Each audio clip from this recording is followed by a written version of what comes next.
ഇന്ന് അടിപൊളി ടേസ്റ്റിലൊരു നത്തോലി ഫ്രൈ ഉണ്ടാക്കാം. അതിനായിട്ട് 1/2 കിലോ ക്ലീൻ ചെയ്തെടുത്തിട്ട് നത്തോലിയിലേക്ക് 1.5 ടേബിൾ സ്പൂൺ മുളക് പൊടി, 1/2 ടീസ്പൂൺ മഞ്ഞൾപ്പൊടി, 1/2 ടീസ്പൂൺ പെരുംജീരകം പൊടിച്ചത്, 3/4 ടീസ്പൂൺ ഇഞ്ചി വെളുത്തുള്ളി പേസ്റ്റും, ആവശ്യത്തിന് ഉപ്പും, 1 ടീസ്പൂൺ അരിപ്പൊടിയും 1 ടീസ്പൂൺ വെളിച്ചെണ്ണ കൂടി ചേർത്തിട്ട് നന്നായിട്ടൊന്ന് മസാല പുരട്ടിയിട്ട് ഒരു 10-15 മിനിറ്റ് റെസ്റ്റ് ചെയ്യാൻ വേണ്ടി വെക്കാം. ഇനി ഒരു പാനിലേക്ക് വെളിച്ചെണ്ണ ഒഴിക്കുക, കുറച്ചധികം കറിവേപ്പില ഇട്ട് കൊടുക്കുക, മസാല പുരട്ടിയിട്ടുള്ള മീൻ മുഴുവനായിട്ട് ഇട്ട് കൊടുക്കാം.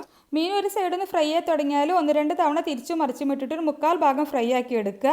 എന്നിട്ടൊരു സൈഡിലേക്ക് മാറ്റി വെച്ചതിന് ശേഷം ആ ഒരു സ്ഥലത്തേക്ക് ഒരു പകുതി സവാള, ഒരു 5-8 ചെറിയുള്ളി, ഒരു 1/4 ടീസ്പൂൺ ഇഞ്ചി വെളുത്തുള്ളി പേസ്റ്റും കുറച്ച് ഉപ്പും കറിവേപ്പില കൂടി ചേർത്തിട്ട് ചെറുതായിട്ടൊന്ന് വഴറ്റിയെടുക്കുക. സവാള ഒന്ന് വഴന്നു വന്നാൽ മീനുമായിട്ട് മിക്സ് ചെയ്തതിന് ശേഷം ഇതിലേക്ക് 1 ടീസ്പൂൺ ചതച്ച മുളകും, 1/4 ടീസ്പൂൺ പെരിഞ്ജീരകം പൊടിച്ചതും, 1/4 കപ്പ് ചിരുവിയ തേങ്ങ കൂടി ചേർത്തിട്ടൊന്ന് മിക്സ് ആക്കാം. നന്നായിട്ട് മൊരിയിച്ചിട്ട് കഴിക്കാൻ അടിപൊളി ടേസ്റ്റാണ്. ട്രൈ ചെയ്ത് നോക്കണേ. ഈ മീനിന് ഞങ്ങൾ മലപ്പുറത്തുകാർ വെത്തൽ എന്നാണ് പറയുക. നിങ്ങളൊക്കെ എന്താ പറയുക എന്നൊന്ന് പറയുക.